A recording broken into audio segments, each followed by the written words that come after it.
ಹರೇ ಕೃಷ್ಣ. ಪ್ರಿಯ ಭಕ್ತಾದಿಗಳೇ, ನಿಮ್ಮೆಲ್ಲರ ಸಹಾಯದಿಂದ ಈ ರಾಯಚೂರಿನಲ್ಲಿ ಒಂದು ಅದ್ಭುತವಾದಂತಹ ಪ್ರಕೃತಿ ಸ್ನೇಹಿ ಮಂದಿರ ವಿಶ್ವದಲ್ಲಿ ಪ್ರಥಮ ನಿರ್ಮಾಣವಾಗ್ತಾ ಇದೆ. ತಾವೆಲ್ಲರೂ ಕೂಡ ಶ್ರಮಪಟ್ಟು ತನು ಮನ ಧನದಿಂದ ಸಹಾಯ ಮಾಡಿರೋ ಕಾರಣ ಇಷ್ಟು ನಿರ್ಮಾಣ ಪೂರ್ಣವಾಗಿದೆ. ಇನ್ನೂ ಸುಮಾರು ಕೆಲಸಗಳು ಬಾಕಿ ಇದೆ. ಅನ್ನದಾನ ಕೊಠಡಿ ಹಾಗೂ ಕರ್ಮರಹಿತವಾದಂತಹ ಗೋವಿಂದಾಸ್ ಭೋಜನಾಲಯ ಪೂರ್ಣವಾಗಿದೆ.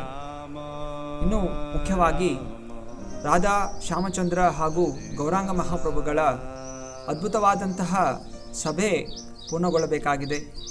ಗೋಪುರ ಪೂರ್ಣವಾಗಬೇಕಾಗಿದೆ.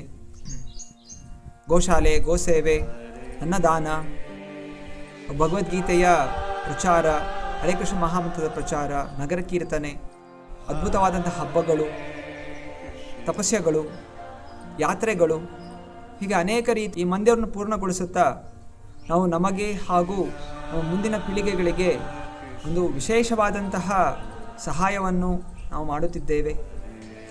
ತಾವೆಲ್ಲರೂ ಕೂಡ ಇದರಲ್ಲಿ ಭಾಗಿಯಾಗಬೇಕು ಹಾಗೂ ಆದಷ್ಟು ಶೀಘ್ರವಾಗಿ ಈ ಅದ್ಭುತವಾದಂತಹ ಮಂದಿರ ಲೋಕಾರ್ಪಣೆ ಮಾಡಲಿಕ್ಕೆ ಸಹಾಯವನ್ನು ಮಾಡಬೇಕು. ಹರೇ ಕೃಷ್ಣ.